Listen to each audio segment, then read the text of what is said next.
তো hello guys, এরকম চিল বেশি। আমরা এখন আছি সমুদ্রের পাড়ে মাগুসা স্কেলা।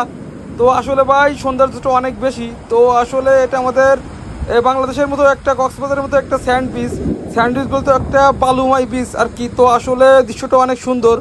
তো ভাই আসি অনেক চিল মুডে আসি ভাই, প্রচুর চিল ভাই, চিল আর চিল। তো বেশি চাপ নেওয়া যাবে না, বেশি প্যারা নেওয়া যাবে না। সমুদ্রের সাইডে ঘুরতে হবে, নতুন নতুন জিনিস দেখতে হবে এবং সবাইকে দেখাইতে হবে, নিজেও মজা করতে হবে এবং সবাইকে সাথে নিয়ে মজা করতে হবে। তো দেখুন আসলে বিষয়টা অনেক সুন্দর, পরিবেশটা অনেক সুন্দর, পানিগুলো দেখেন। তো ভাই পকেটে ফোন আছে, বেশি চাপ নিয়ে যাবে না, কারণ বেশি চাপ নিলে হয়তো বা ফোন টোন পানিতে ভিজে গেলে তখন আর এক সমস্যা, তখন তো বোঝেন কি হয়। তো সব মিলায়ে ভয়েসটা পরবর্তীতে দিলাম, কারণ ওই সময় আসলে ভয়েসটা শোনা যায়নি। তো আসলে ভাই সুন্দর, অনেক সুন্দর। তো ভাই সারা বছর শুধু কাজই করি, তো মাঝে মাঝে একটু ঘোরার দরকার আছে, যেহেতু আমরা বাইরে থাকি সেক্ষেত্রে একটু ঘোরার দরকার। ওরে বাবারে গেছি। তো ভাই হঠাৎ করে পানির ধাক্কা খাইলাম আর কি, তো তাছাড়া আর কিছুই না। তো আসলে বিষয়টা অনেক সুন্দর, এইভাবে চলমান থাকবে ঘোরাফেরা আর কি। তো আল্লাহ হাফেজ।